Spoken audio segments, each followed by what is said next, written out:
Aloha Commanders, and welcome to Later Tonight with Dr. Iron Chef, hosted on Aloha Diz. Please be sure to follow on Twitch and subscribe on YouTube for all the latest content. All right, today we are diving deep into away teams in Star Trek Fleet Command. That's right. Now look, for a lot of you veteran commanders listening, this might feel like a trip down memory lane. And you're not wrong. Oh, definitely. We're talking content that first dropped way back in 2021. That's when away teams were, introduced. Yeah, it feels like ages ago now, doesn't it? It kind of does. But here's the thing. Even though it's technically old content, it is still so important for newer players just getting their bearings. And honestly, it's a really great refresher for us old hands, too. Absolutely. It's easy to forget some of the nuances. Exactly. So our mission today, to really pull back the curtain on away teams, we'll break down what they are, how they fit into your whole strategy, and why understanding them is still like a key shortcut to playing better. And we're using the official source here. Yep, straight from Scopely's own Away Team Star Trek Fleet Command guide, so you know you're getting the good stuff, the official intel. Right, and we're not just going to, list features off a page. Oh, yeah. We want to dig into the mechanics, those little surprising details, and give you some solid practical tips. Turn this sometimes complex system into something clear, actionable. Get those aha moments going. Exactly. So you can really squeeze the most out of away teams without feeling like you're wading through mud. Think of it like a strategic recon mission. I like that. Okay, let's do it. So first things first, what are away teams and why should you even care? Well, at its heart, it's basically a whole new system for sending your officers out on assignments. Right, like specialized missions. Yeah, think of it like running a separate operation from your starbase. Instead of officers just, sitting around or being on your ships, you dispatch these officers on these specific tasks to earn rewards. And this is super important, right? The part about ships. Crucial point. An officer on an away team assignment cannot also be on a ship at the same time. Okay, so it's one or the other. They're busy on the away mission or they're free for ship duty. Got it. Precisely. It forces a bit of a choice sometimes. But the rewards, it's not just like a handful of parts deal, is it? Oh, not at all. And this is what newer players sometimes miss. Yes, you get rewards from the assignments themselves, resources, maybe some materials. But the big thing is that away teams unlock a whole new research tree. Ah, the research tree. That's always where the good stuff hides. Always. And this one is packed. We're talking awesome buffs like boost to your stats or ships, more rewards, even cosmetic stuff. So this really impacts your overall game, your progression, your strategy. Hugely. This tree has things like prime damage reduction, stuff that can literally save your bacon in a fight, or, things that speed up how fast you generate resources. It's not just fluff. It's a serious competitive edge, a whole different path for growth. Okay, I'm sold. How do you actually get into this? Where do you find it? It's super easy, actually. There's a new building you get at your station, the Shuttle Bay. That's one way in. Shuttle Bay, got it. Or if you're just clicking around your station view, you can also get to it through the main missions panel. It's right there. Convenient. And you mentioned something about how often you can do these. Yeah, this is pretty neat. The assignments list refreshes automatically every 12 hours, so you always get new chances. Okay, 12 hours. And this was a key update back in September 2021. They also respawn automatically right after you complete one. Instantly. So you finish one, boom, a new one pops up in its place. It means you're never really blocked. You can always send someone out. Makes it easy to keep plugging away even if you only have a few minutes. That constant flow. Nice. So once you're in, you mentioned the assignments list. Right. That's your main screen, your hub for away teams. You can see results from past missions, check who's out right now, speed things up if you're impatient. Guilty. Yeah. And obviously, it's where you pick officers for the next assignment. Okay, so let's zoom in on picking an assignment. You click one, and there's a bunch of info. What are the key things we need to look at? The source mentions some specific mechanics. Yeah, there are a few core stats you gotta understand. First is the key stat. Key stat. This tells you which officer stat attack, defense, health, whatever matters most for that specific assignment's success. So you want officers strong in that stat. Bingo. Then there's the chance of success. Pretty straightforward. That's your percentage chance of actually completing the mission and getting the basic rewards. And you mentioned it can go over 100%. It can. And when it does, you get a reward multiplier. So better success chance, potentially way more rewards. It pays to optimize. Nice. Okay, what else? Then there's the chance of critical. This is totally separate from success. It's the chance you get bonus critical rewards on top of the regular ones, like hitting a jackpot. Ooh, bonus rewards. Always good. Definitely.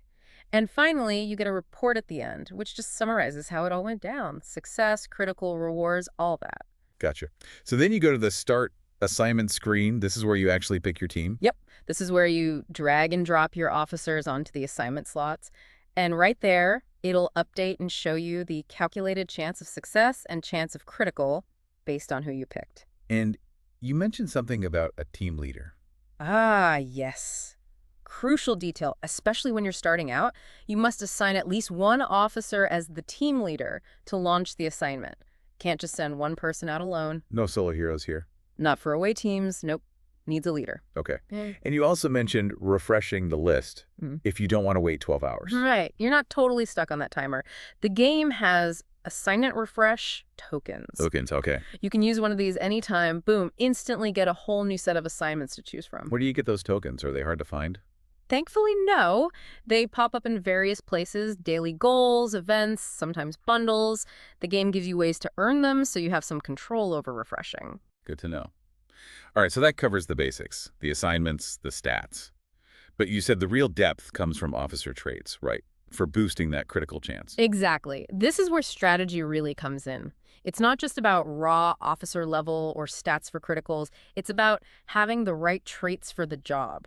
And how do these traits work? Does every officer have them? It's tied directly to rarity, which is interesting. Your common officers, 0 traits, nada. Okay, so commons are out for crits. Pretty much. Uncommons get 1 trait. Rares usually have 2 traits. And your epics, the top tier, they boast 3 traits. Ah, okay. So epic officers have the most potential for criticals, generally speaking. Generally, yes. They have more slots for traits, giving them more versatility and potential. It definitely guides who you might want to invest in long-term for away teams. And just having the trait isn't enough, is it? You have to level them up. Right. You unlock and progress them using trait XP. Trait XP, where does that come from? You get it from doing your daily goals.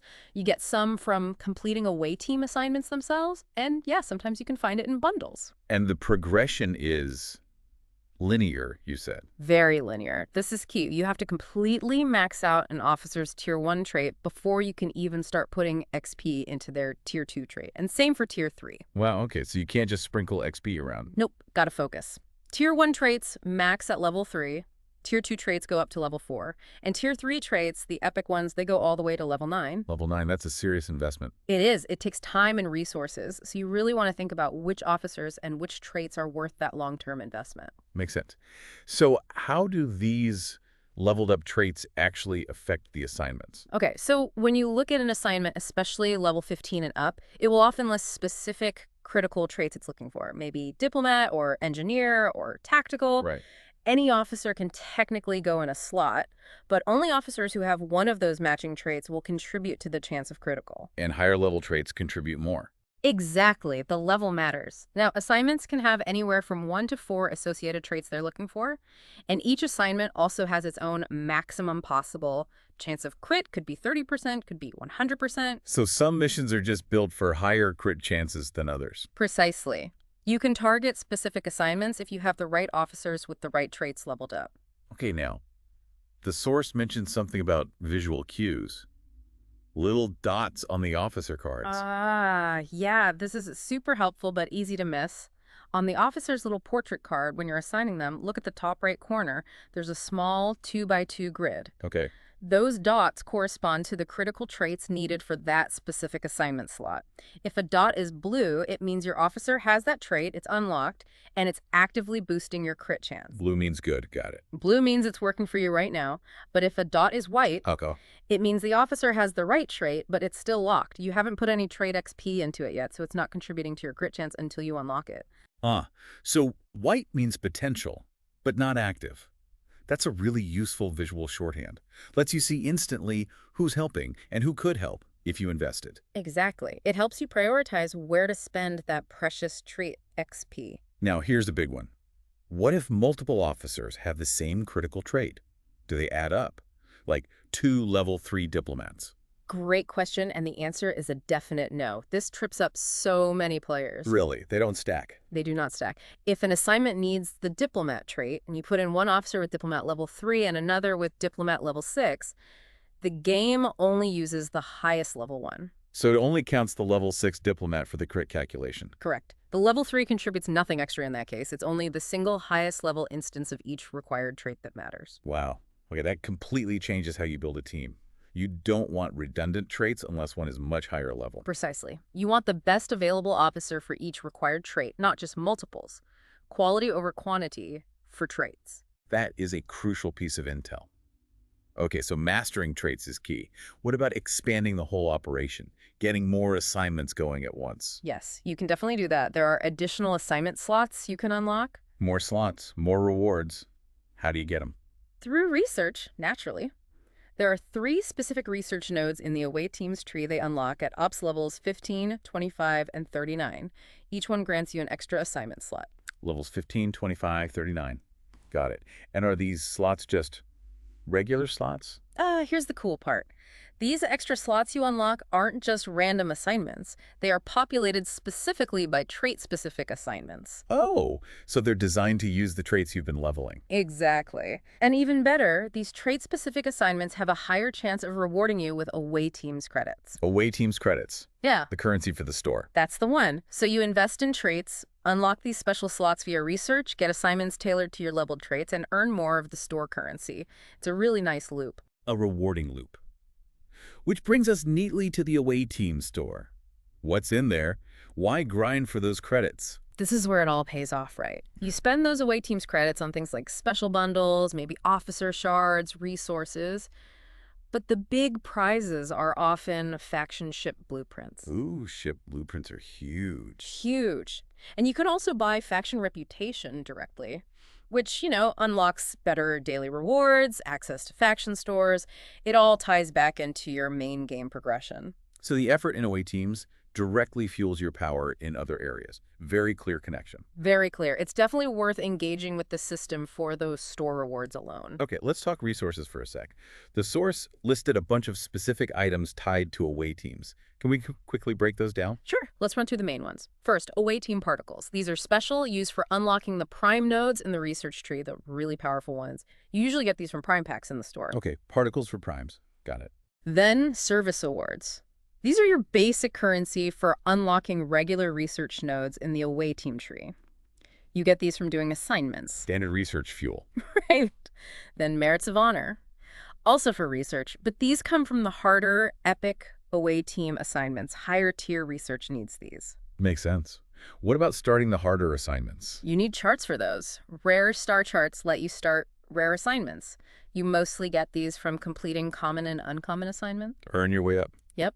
And epic star charts let you start the epic assignments. You get those primarily from completing rare assignments. It's a clear ladder. Okay. Any other key resources? There's the Shuttle Bay particle. This one is specific for the research that unlocks those extra assignment slots we talked about, the away team atmospheric stabilizer research, usually found in gift boxes. Gotcha. Specific unlock item. And the store currency. That's the away team's credits earned from assignments, spent in the away team store on blueprints, rep, bundles, all that good stuff. Perfect. And quickly, the speed ups. Lots of options there. Yeah, a whole range. 1 minute, 5 minute, 15 minute, 1 hour, 4 hour, 12 hour, even a full 24-hour day speed up. Plenty of ways to hurry things along if you need to. Good to have options. Yeah. Okay, let's hit some FAQs. These come straight from the official source. Common questions people have. First one, if I unlock a new assignment slot through research, do I get an assignment for it right away? Yes, you do. The moment that research finishes and you unlock the slot, boom, a new assignment appears in it immediately. It doesn't wait for the next 12-hour refresh. Okay. So it feels instant. Right. But after you complete that initial assignment, the slot then falls into the normal refresh cycle with all your others. Good clarification. Next, once I unlock the research for rare or epic assignments, am I guaranteed to get them? No, not guaranteed. Unlocking the research just adds them to the pool of possible assignments you might get during a refresh. It increases your chance of seeing them, but it's still RNG. RNG, the Eternal Commander's Companion. Okay, last, and this one's super important, which officer bonuses actually work on away teams? Right, this causes a lot of confusion. The simple rule is only bonuses that say they apply to all of your officers will work. All officers, okay. The key thing to remember is that ships are not involved at all. So any officer ability that is specifically a captain maneuver or requires them to be on the bridge, or buffs the ship they're on, none of that applies. Because they're not on a ship, they're on an away mission. Exactly. So focus purely on their base stats, their unlocked critical traits that match the assignment, and any universal all-officers type bonuses they might have. Ignore the ship stuff for away teams. That simplifies team building a lot, actually. Yeah. Just focus on the officer and their traits for the assignment. It really does. Phew. Okay, Commanders, that was a pretty deep dive. You should now have a really solid grasp on away teams. We've covered the basics, the mechanics, the absolutely critical role of traits, managing resources, expanding your slots, everything. Yeah, hopefully this knowledge helps you fine-tune your approach, get more out of those assignments, and really leverage this system. It should definitely help optimize things. So here's a little something to think about, a final thought based on what we discussed. Given that trait progression is linear, tier 1, then tier 2, then tier 3, and that traits don't stack, how does that maybe change your long-term plan for officer development? Which officers are really worth pouring that trait XP into for those critical assignment boosts? Well, good question. Food for thought. Definitely something to consider. And hey, be sure to follow Dr. Iron Chef on Twitch and subscribe to Aloha Diz on YouTube for more content like this. Mahalo for joining us.